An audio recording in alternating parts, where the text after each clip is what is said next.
Je le disais cette semaine, le Seigneur veut véritablement nous faire prendre conscience de l'importance de la décision dans nos vies.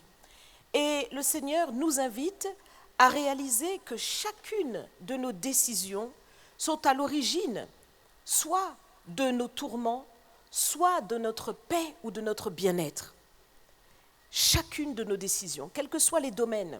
Parfois nous pensons que, nous faisons nos choix et peu importe ce qui va advenir, on pense plutôt à l'instant. Mais le Seigneur est très clair dans ce qu'il nous dit. Il nous montre véritablement que lorsque nous prenons une décision, c'est exactement comme si nous prenons un train. Et si nous prenons le train dans la mauvaise direction, ça va être très difficile d'arrêter le train en chemin. Et on va se retrouver justement dans la mauvaise destination. Donc, comprenons que nos choix sont déterminants. Ils déterminent la suite de notre existence et particulièrement, évidemment, pour nous, les croyants, nous avons besoin de toujours discerner la voie sur laquelle nous marchons. Nous devons savoir si nous sommes effectivement dans la voie de la sanctification ou si nous sommes dans la voie de la perdition. Nous devons véritablement méditer, rentrer en nous-mêmes pour vérifier, sonder nos voies, comme dit la parole de Dieu. Voir sur quel chemin nous marchons. Donc, quel est le chemin que tu prends? Et ce chemin que tu prends, évidemment, est à l'origine d'une décision consciente ou inconsciente. Il faut réaliser que parfois, nous prenons et nous faisons des choix que nous n'avons pas véritablement médités. Nous n'avons pas pris le temps de nous poser pour savoir qu'est-ce que nous devons faire. Et donc, nous prenons une voie qui nous emmène dans des choses que nous ne voulons pas, mais pourtant cela est le résultat d'un choix. Et nous n'en avons pas pris conscience. Le Seigneur dit dans sa parole, Deutéronome chapitre 30 au verset 15, « Vois, je mets aujourd'hui devant toi la vie et le bien, la mort et le mal. » Et dans Deutéronome 30 au verset 19, il précise, « J'en prends aujourd'hui à témoin contre vous le ciel et la terre. J'ai mis devant toi la vie et la mort, la bénédiction et la malédiction. Choisis la vie afin que tu vives, toi et ta postérité, pour aimer l'Éternel ton Dieu, pour obéir à sa voix et pour t'attacher à lui, car de cela dépendent ta vie et la prolongation de tes jours. Et c'est ainsi que tu pourras demeurer dans le pays que l'Éternel a juré de donner à tes pères, Abraham, Isaac et Jacob. » Toi et moi, nous savons qu'en Jésus-Christ, si tu es dans la foi du Seigneur et si tu es enseigné, tu sais qu'en Jésus-Christ, tu as reçu toutes sortes de bénédictions. C'est ce que la parole de Dieu nous dit. Nous sommes bénis en Jésus-Christ. Nous sommes rentrés dans la bénédiction d'Abraham en Jésus-Christ. Mais c'est un choix que nous avons fait. Le Seigneur nous a choisis et nous l'avons choisi en retour. Nous avons choisi de marcher avec lui, oui ou non? Oui, nous sommes passés par les eaux du baptême pour ceux qui sont en Christ, pour ceux qui ont donné leur vie à Jésus et qui ont compris qu'il faut obéir à la parole de Dieu. Donc tu es rentré dans le royaume de Dieu et c'est un choix que tu as pris. C'est le choix de la bénédiction que tu as fait. C'est le choix de la vie pour l'éternité que tu as fait. Mais je le rappelle encore aux croyants, une fois que nous avons fait ce choix, il y a toutes sortes d'autres choix qui vont déterminer le quotidien. La parole de Dieu est très claire à ce sujet. Le Seigneur nous dit que si nous abandonnons les bonnes voies pour marcher dans les mauvaises voies, eh bien ce sont les mauvaises voies qui vont triompher malheureusement. Donc nous devons, dans le choix que nous avons pris, continuer de persévérer dans ce choix-là et aller jusqu'au bout de notre choix. Nous avons décidé de marcher avec le Seigneur et nous devons continuer de choisir en tout temps, dans tout ce que nous faisons, la bénédiction. Choisir véritablement la vie et non la mort. Et cela est étonnant de voir combien malheureusement d'enfants de Dieu ne prennent pas conscience de ces choses-là et font beaucoup de choses à la légère. À la légère un peu de péché, à la légère un peu regarder ce qui est impur, à la légère un peu faire ce qu'il ne faut pas, à la légère. Avoir un comportement totalement en inadéquation avec les choix vitaux qui avaient été posés au départ de se dire que je marche avec Christ. Tu te permets des choses et véritablement c'est important pour toi d'y renoncer.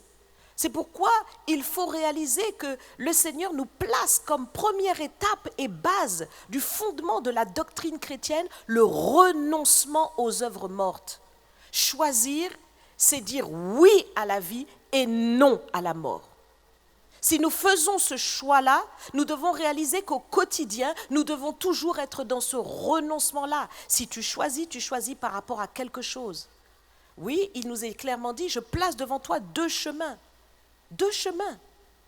La vie ou la mort. Mais tu ne peux pas être dans la vie et en même temps marcher dans la mort. Réalise que si tu choisis la vie, reste dans la vie. Si tu veux marcher dans la mort en étant dans la vie, ça ne convient pas, ça n'est pas possible. En fait, Dieu voit que tu es dans la mort, alors que toi, tu te crois dans la vie, en faisant des choses de la mort. Il faut le réaliser, mes bien-aimés.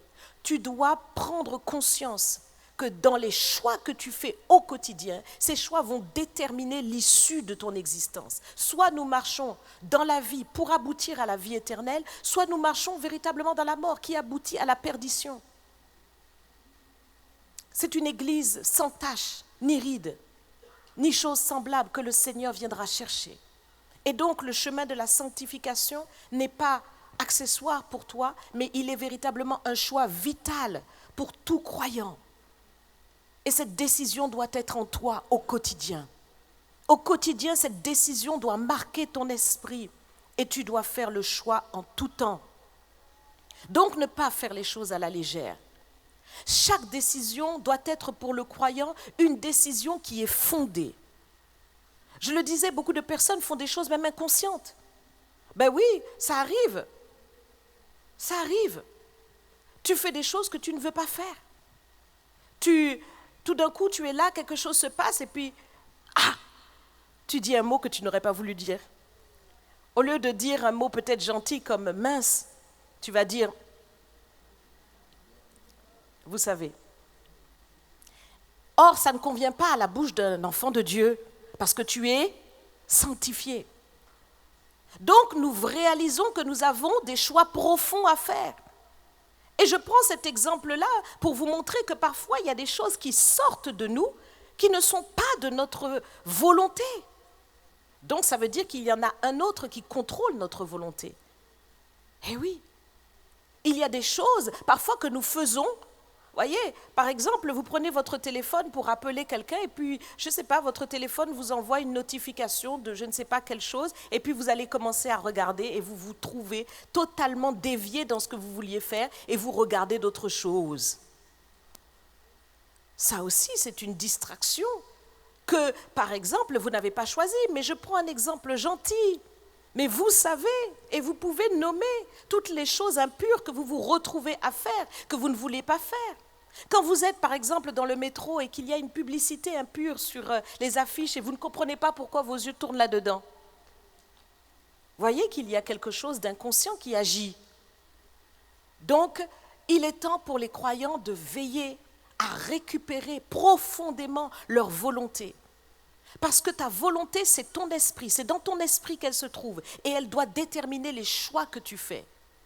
Et j'ai pris ces exemples de la vie quotidienne pour vous montrer qu'il y a des choses beaucoup plus profondes et beaucoup plus dangereuses qui vont se manifester dans votre vie et que vous allez faire et qui vont vous mener à la perdition. C'est très important pour vous de faire très attention aux choix que vous faites parce que beaucoup ne sont pas conscients, ils ont comme la conscience totalement cautérisée, c'est-à-dire que la conscience ne réagit plus. Vous ne voyez pas que vous êtes en plein en train de faire le mal. Pourtant, vous êtes un enfant de Dieu. Pourtant, vous avez donné votre vie à Christ. Pourtant, vous êtes là tous les dimanches. Mais si on regarde dans le secret ce que vous êtes en train de faire, aïe, aïe, aïe, aïe, aïe, aïe, aïe. Dis avec moi, aïe, aïe, aïe, aïe, aïe. Oui, oui, oui, oui, oui, oui. Nous devons le dire. Le Seigneur s'adresse à nous ce matin. Il y a des choses profondes qu'il faut extirper, des mauvais choix qu'il faut retirer.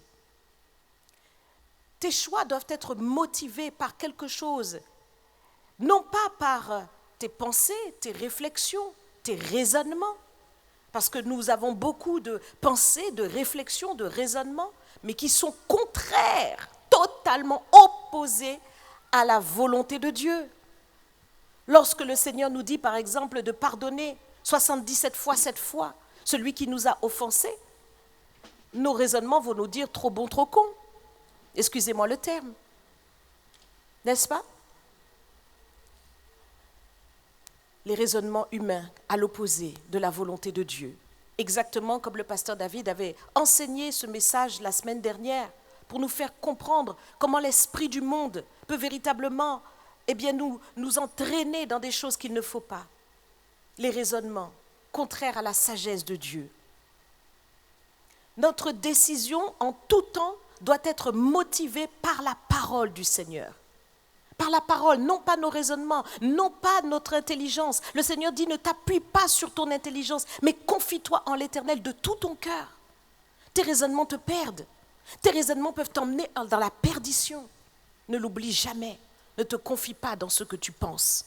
Parfois, nous regardons l'autre et nous nous disons, oh, il est ceci, elle est cela. Mais tu ne peux pas connaître le cœur de quelqu'un par tes raisonnements. Oui, Dieu seul voit quelqu'un de l'intérieur. Mais oui, Dieu seul voit le cœur de quelqu'un de l'intérieur. Donc, ne te fie pas à tes raisonnements. Quand tu vois son visage fermé, tu penses que c'est contre toi ou qu'elle est ou qu'il est contre toi. Non, tu ne sais pas la douleur qui est en lui ou en elle. Amen. Ne fais pas tes raisonnements. N'accole pas tes raisonnements sur des situations. Mais mets en pratique la parole de Dieu. Elle est vraie. Le Seigneur te dit de pardonner, pardonne. Point, un trait. On ne réfléchit pas sur ces choses. On obéit à la parole de Dieu. Et beaucoup de gens veulent, prendre la parole de Dieu, mais raisonner en même temps. On prend la parole et puis oui, mais bon, le Seigneur dit, donne ta dîme. Ne l'oublie pas, avec compassion, avec amour, avec miséricorde. Mais donne ta dîme, donne ton offrande, fais-le généreusement, donne tes libéralités. Parce que le royaume de Dieu, c'est pour ceux qui donnent. Dieu est un Dieu généreux, il faut ressembler au Père. Et toi, tu raisonnes, ah oui, mais si je donne, ah oui, mais si je... Mais quand tu fais ça, n'oublie pas que tu n'es pas dans la voie de l'obéissance à la parole de Dieu. Et tu as les deux pieds dans la perdition sans te rendre compte. Ah, il n'y a plus d'amen. Eh oui. Tu penses que Dieu ne veut qu'une partie de toi? Quand tu lui as donné ta vie, tu lui as donné aussi ton argent. Ah, il faut le réaliser. D'ailleurs, qu'est-ce que nous possédons? Sur cette terre, nous sommes tous voyageurs, passagers, locataires. Eh oui, même la maison que tu possèdes, elle n'est pas pour toi. Elle n'est pas à toi. Ta maison, elle est là-haut. Là-haut. Là-haut. Et elle t'attend. Des châteaux, mes amis. Amen. Il faut vraiment réaliser tout cela. Donc, tu dois vraiment prendre conscience que tes choix doivent être fondés sur la parole de Dieu et non pas sur tes émotions ni tes sentiments. Ah oui, après les raisonnements, les émotions et les sentiments. Ah, je n'en peux plus. Et tu es dans une colère, pas possible. Et cette colère motive des choix. Tu veux tout casser. Tu veux briser cette relation parce que tu es en colère. Et cette colère, en fait, te fait prendre des mauvaises décisions par colère. Vous savez, lorsque vous allez dans Paris et que vous aidez un peu, vous tournez vers des personnes qui sont en difficulté, que vous voyez dans la rue, et vous leur demandez, mais qu'est-ce qui s'est passé dans ta vie? Certains te disent, j'ai divorcé. Parce que bon, voilà, moi j'avais une grande entreprise, j'avais ceci, j'avais cela, et puis j'ai trompé ma femme, et puis après, on a divorcé, et puis quand on a divorcé, les pensions sont montées, et puis au final, je n'arrive pas, j'en peux plus, j'ai commencé à boire de l'alcool, et puis voilà, j'ai tout perdu par l'alcool, et je me retrouve là, dans la rue. Oui, quand vous leur parlez, certains vous disent exactement ce témoignage-là. J'en ai rencontré. Et donc, tu comprends qu'effectivement, au travers de cela, tu réalises qu'il y a des mauvaises décisions qui sont venues par les émotivités. Dans ton couple, tu es installé là avec ton époux, ton épouse, mais tu regardes ailleurs. Et quand tu regardes ailleurs, ça pose des conséquences terribles. C'est très important pour toi, si tu as commencé de bâtir, de continuer de bâtir et de rester dans ce que tu as bâti, qui est la vie. Les mauvais choix, par émotion, émotivité, sentiment, toutes sortes de choses qui nuisent à ta vie. Nous voyons que le fils prodigue, lorsqu'il a quitté le foyer du père, il est parti aussi et sa vie a été de tourment en tourment parce qu'il a pris en fait une mauvaise décision. Au départ, ça pourrait paraître anodin, comme tout jeune homme qui, dans la maison de son père, se dit je vais vivre ma vie, j'ai des choses à faire aussi, je peux expérimenter autre chose. Alors, il prend son sac, il dit à son père, donne-moi la part d'héritage qui me revient. Il prend son héritage, mais pour le dilapider. Ce n'est pas l'héritage sain qu'il veut pour pouvoir le faire prospérer, non. Il le prend pour le dilapider. Mais à la base, est-ce que vous pensez que ce fils prodigue avait pensé comme cela? Non, il était peut-être parti par ambition personnelle. Il s'était peut-être dit que moi aussi je peux y arriver, mon père est arrivé, mais moi je vais démontrer que je peux sans lui. Donc parfois, par ambition, nous pouvons véritablement faire des choix qui sont destructeurs. Par orgueil, nous voulons démontrer aux autres qu'on peut faire quelque chose. Non, tu n'as rien à démontrer. Ton Dieu est au-dessus de toi. Il t'a donné la vie en abondance et il te dit marche humblement avec ton Dieu. Tu n'as rien à démontrer. On veut se démontrer à soi-même, on veut démontrer à tout le monde qu'on est capable de ceci. Par jalousie, on veut faire ceci, on entreprend telle chose. On a tel ami qui a acheté une maison, alors on se dit moi aussi je vais acheter, ce n'est pas le moment.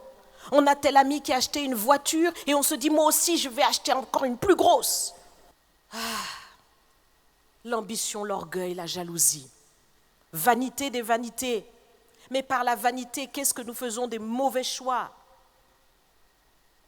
Ce fils prodigue est parti par séduction. Il s'est séduit lui-même, il s'est dit là-bas. Il a fait comme Lot, Il a regardé Sodome et Gomorrhe. Il s'est dit là-bas, je vais aller et je vais prospérer. Ça sera bien. Toi aussi, tu imagines des choses.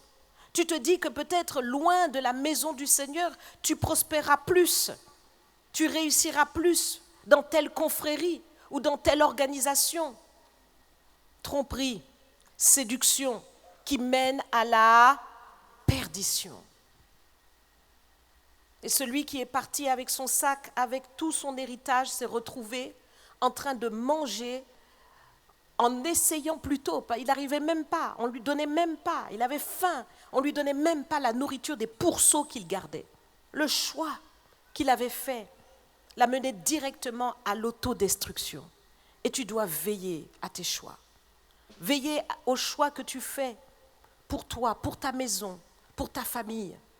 Parce que lorsque nous marchons sur la voie de la bénédiction, nous établissons la bénédiction non seulement pour nous, la bénédiction est à la fois dans une dimension verticale et dans une dimension horizontale. Nous établissons la bénédiction non seulement pour nous et pour les générations après nous, c'est-à-dire nos enfants, nos petits-enfants, nos arrière-petits-enfants, jusqu'à 1000 générations. Réalise. Donc les choix que tu fais vont impacter toute la suite. Mais la bénédiction que nous recevons est aussi horizontale. Ça veut dire que le Seigneur va bénir tout autour de toi, au travers de toi, parce qu'il te bénit et il fait de toi une source de bénédiction. Donc lorsque tu marches dans la voie de la bénédiction, tu deviens véritablement un arbre qui vraiment produit une belle production pour beaucoup. Et beaucoup de vies en dépendent. Ton choix est très important. C'est un choix vital. C'est-à-dire que derrière cela se retrouve effectivement la perdition ou la vie pour l'éternité. Lorsque le riche se trouvait là en train de mener joyeuse et brillante vie tous les jours, il était là, il faisait la fête sans se rendre compte qu'il y avait un pauvre à sa porte. Il ne réalisait pas qu'au moment où il passait devant ce pauvre sans l'aider, il ne réalisait pas qu'il était en train de nourrir au milieu de lui le choix de l'iniquité. Pourtant, il connaissait Dieu. Mais lorsqu'il s'est retrouvé en enfer, il a réalisé. Et c'était trop tard. Donc le choix que tu fais, tu dois réaliser que tu dois le faire au présent pour ton avenir. Chaque choix que tu poses au quotidien, même des petits choix à tes yeux, ce choix, c'est là que Dieu va déterminer qui tu es vraiment. La parole de Dieu est très claire à ce sujet. C'est dans tes choix, pas dans tes intentions. Tu as peut-être l'intention de faire le bien, mais ce n'est pas assez pour le Seigneur. L'intention ne suffit pas. Dieu veut voir des actes posés. Donc ce sont les choix que tu fais qui sont véritablement la conduite que tu as. Amen. Et donc c'est très important pour toi de veiller à tes choix. Parce que dans ton quotidien, tu fais des choix à tous les niveaux. Comment tu penses, comment tu parles, comment tu agis, qu'est-ce que tu fais? Ces choix vont déterminer ton identité. Et c'est par cela que le Seigneur pourra déterminer où tu iras pour l'éternité. Tout est dit d'avance. Venez dans la joie de votre Père, vous qui avez été fidèles. Venez dans la joie de votre Maître.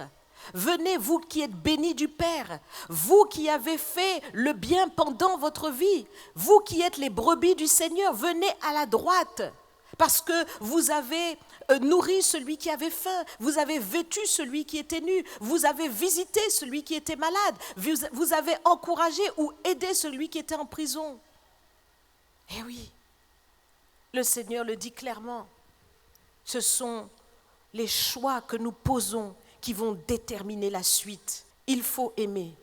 De tout son cœur, aimer le Seigneur. Dans le passage que nous avons lu dans Deutéronome, il nous est dit dans ce passage que tu dois choisir la vie, afin que tu vives, toi et ta postérité, pour aimer l'Éternel ton Dieu, pour obéir à sa voix et pour t'attacher à lui.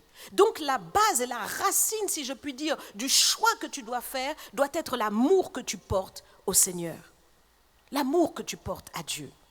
Cet amour doit être profond, cet amour doit être concret, il doit être réel, il doit te déterminer dans ton choix. Tu dois aimer Dieu plus que le péché, tu dois aimer Dieu plus que l'argent, tu dois aimer Dieu plus que le plaisir. Aimer Dieu, c'est là le choix que tu vas faire au quotidien. Et parce que tu choisis d'aimer Dieu, alors oui, tu peux pardonner 77 fois 7 fois. Parce que tu choisis d'aimer Dieu, tu peux marcher dans la sanctification et t'écarter de tous les plaisirs de ce monde. Oui, tu peux véritablement donner au Seigneur toutes tes offrandes et tes dîmes. On ne regarde pas en calculant parce que tu aimes Dieu et que tu sais que ton Dieu pourvoira à tous tes besoins. Oui, effectivement, tu dois aimer Dieu. Le Seigneur le dit, on ne peut pas servir deux maîtres. Soit il haïra un et aimera l'autre, soit il aimera l'un et haïra l'autre. Donc, si tu aimes Dieu, tu vas t'attacher à lui de tout ton cœur et tu pourras renoncer à tout le reste. C'est important pour toi d'ancrer ton choix dans l'amour de Dieu.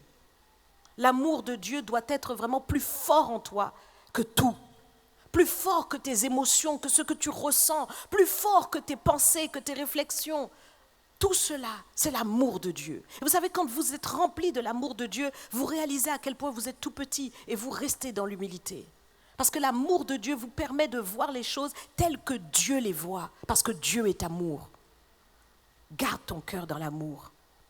La Bible nous dit ceci, telle voie paraît droite à un homme, mais son issue, c'est la voie de la mort. Telle voie paraît droite à un homme, mais son issue, c'est la voie de la mort. Et oui, pour pouvoir prendre un chemin, il faut regarder. On est obligé de regarder devant soi pour pouvoir prendre un chemin.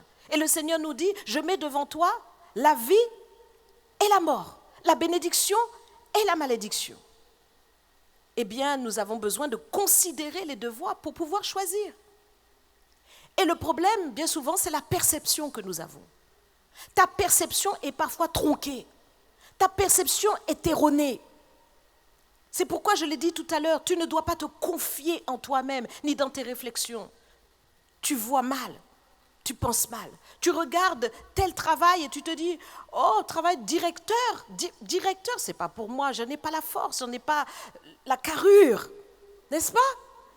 Et tu te vois tout petit, petit, petit. Tu ne veux pas rentrer dans ces choses élevées que le Seigneur met pourtant devant toi pour ta bénédiction. Ou l'entrepreneuriat. Dieu te dit, mais entreprends. Tu te dis, oh non, mais ce n'est pas pour moi, j'ai peur. Et tu ne fais pas les choses conformément à ce que Dieu veut, parce que ta perception est erronée. Elle est erronée par la sous-estime de soi, elle est erronée par la négativité, elle est erronée par toute forme de manque de responsabilité. Ta perception est très importante. C'est à cause de cette perception que le fils prodigue est parti à Las Vegas. Il a regardé par la séduction et il s'est dit, c'est là que j'irai, ça sera merveilleux. Et au bout, c'était les pourceaux. Eh oui, la perception que nous avons des choses, nous devons faire très attention à la façon dont nous regardons et à la façon dont nous interprétons ce que nous voyons. Parce que parfois, tu vas regarder, peut-être pour le choix, messieurs, toi qui dois choisir la femme de ta vie, tu vas regarder et tu dis, waouh, c'est une bombe. Tu la regardes et tu te dis, waouh. Mais c'est Dieu seul qui connaît son cœur. C'est Dieu seul qui connaît son cœur. Et donc ce n'est pas par l'apparence. Ce n'est pas par l'apparence. Il faut véritablement que tu fasses attention à tes yeux. Tes yeux te trompent. Mais c'est le discernement qui doit caractériser ton choix.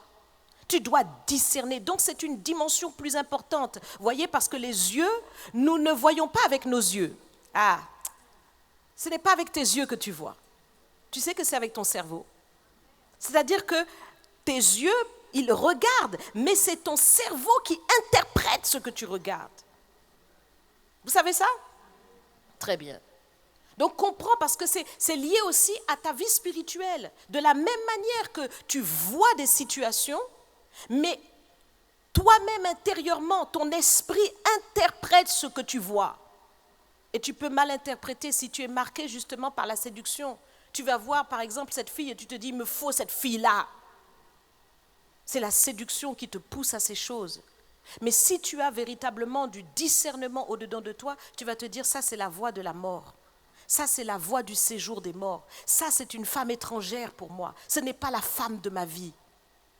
Ah, bientôt vous avez votre conférence les hommes, hein? Mais c'est très important ce que nous disons là. Et c'est valable pour les hommes comme pour les femmes, parce qu'aujourd'hui, je peux vous dire que les femmes sont très entreprenantes. Hein. Non, c'est pas dans l'église, pas dans l'église. Aïe, aïe, aïe, aïe, aïe, aïe, aïe. Bon, je ferme la parenthèse. Ève s'est retrouvée devant l'arbre. Un arbre dont elle avait entendu qu'il ne faut pas manger le fruit, et tous les jours, elle passait devant. Et cet arbre-là ne lui disait absolument rien. Rien. Mais un jour, le serpent est venu, le séducteur.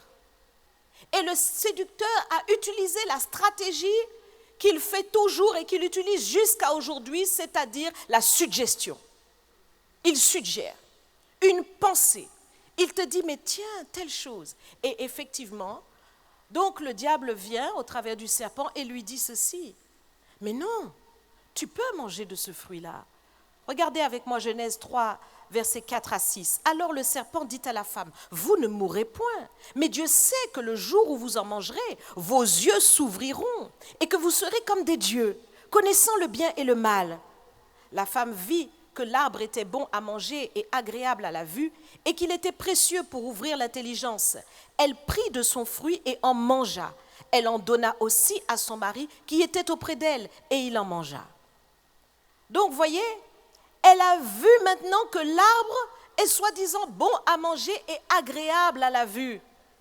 Sa perception a été totalement tronquée par l'esprit de la séduction.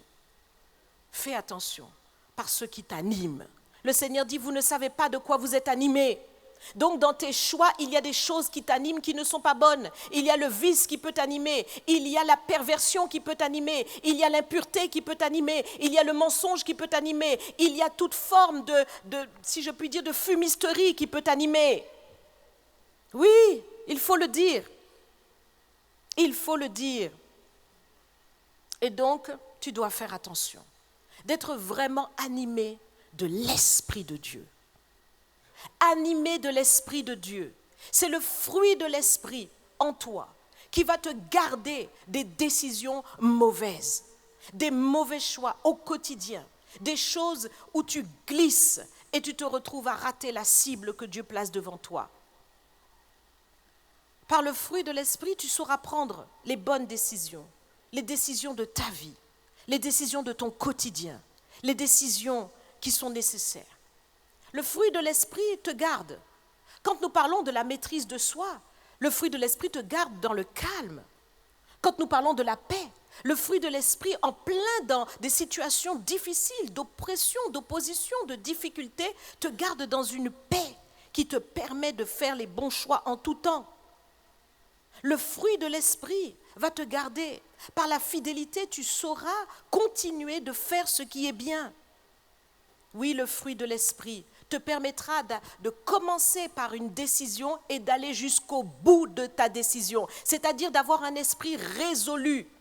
Beaucoup d'enfants de Dieu prennent une décision un jour, mais ta décision ne tient pas 24 heures.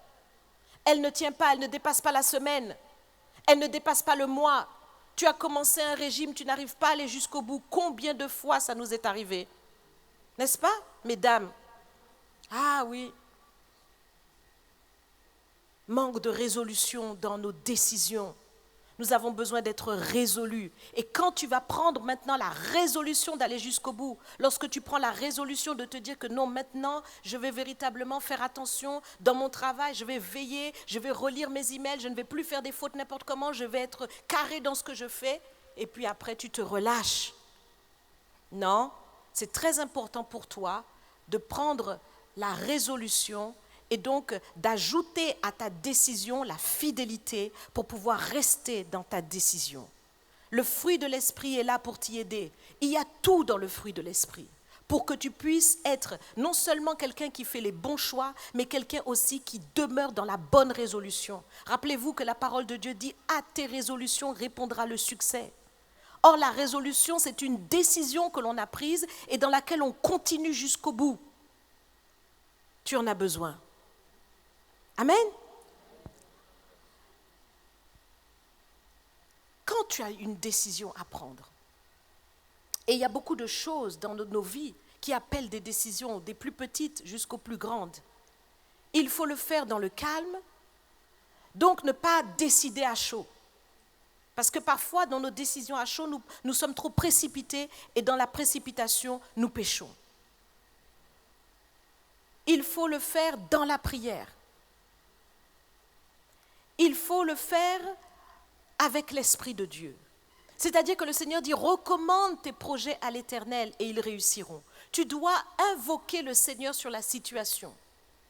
Et parfois, nous invoquons le Seigneur et nous n'avons pas encore la réponse. Eh bien, attends la réponse. Parce que le Seigneur dit, invoque-moi et je te répondrai. Donc, si le Seigneur ne t'a pas encore répondu, il sait pourquoi. Reste tranquille. Amen. Et oui, parfois on n'a pas la réponse, on dit mais j'ai pas la réponse, je prie, mais j'ai pas. Mais laisse, le Seigneur est Dieu, il entend. Mais il sait pourquoi il t'a pas encore répondu. Soit c'est parce que ça fait tellement longtemps que tu ne lui parlais pas, qu'il a plein de choses à te dire entre-temps, et il te dit attends, je vais te répondre, mais d'abord j'ai des choses à te dire.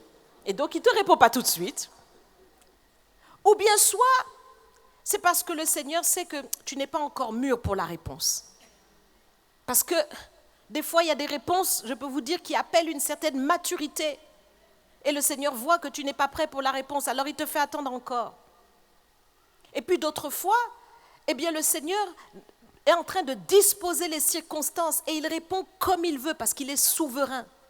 Donc il peut te répondre par une révélation, par une parole de connaissance, par une prophétie, par quelque chose qu'il va te dire, mais il peut répondre aussi par une action qu'il va poser. Et donc, laisse à Dieu d'être Dieu. Il est souverain. Amen.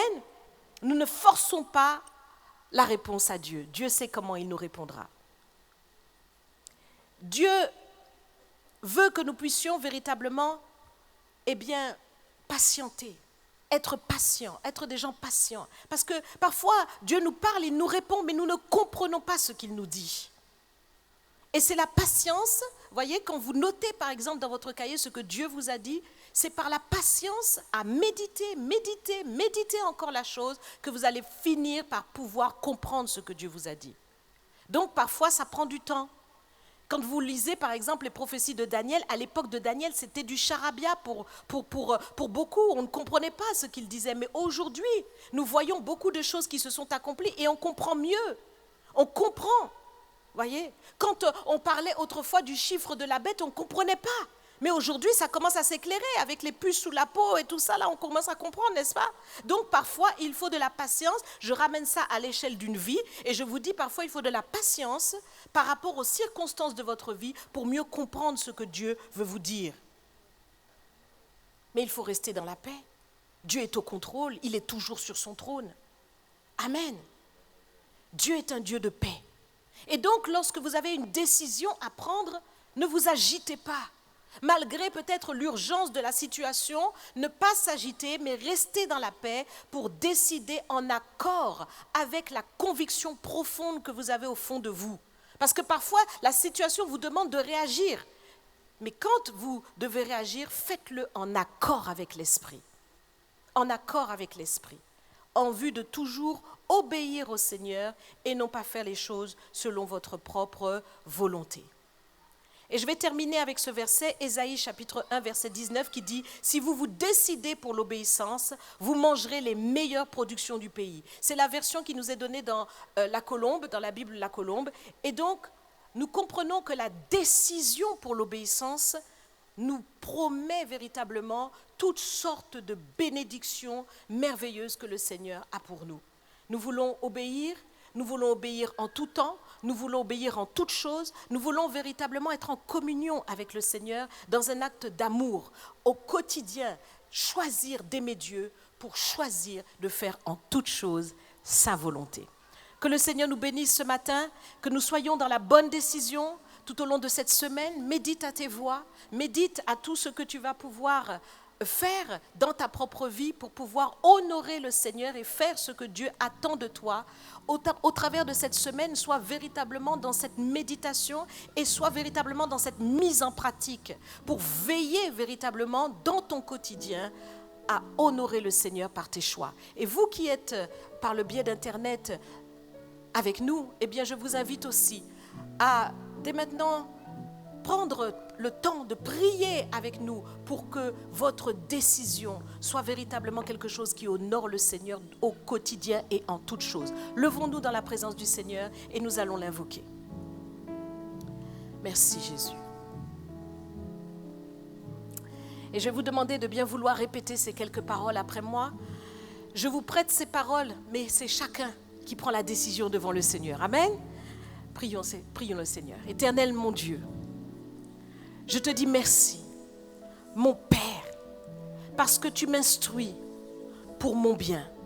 Tu me fais réaliser que je dois prendre en tout temps et en toute chose la bonne décision. Combien de décisions, combien de choix j'ai fait dans ma vie qui étaient opposés à ta volonté. Mais maintenant, Seigneur, j'accepte pleinement de faire ta volonté.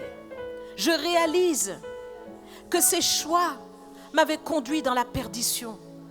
Et je te remercie, toi mon Sauveur, de me donner maintenant la vie éternelle. Et je veux marcher pleinement dans cette voie de la vie et de la bénédiction. Tu es le chemin. Tu es la vie. Seigneur, j'accepte de marcher dans cette voie-là. C'est pourquoi, maintenant, aide-moi à discerner le bien du mal pour choisir toujours ce qui est bien à tes yeux.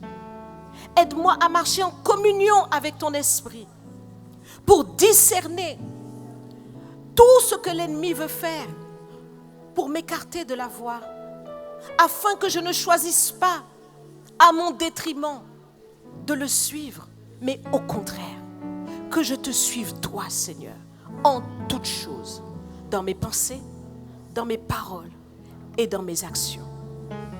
Seigneur, je te dis merci pour ton esprit qui habite en moi, qu'il prenne toute la place pour me conduire sur cette voie royale. Je te bénis, Seigneur, parce que ma décision est prise. C'est une résolution. Et désormais, Seigneur ô Éternel, et pour toujours, je veux marcher dans ta volonté.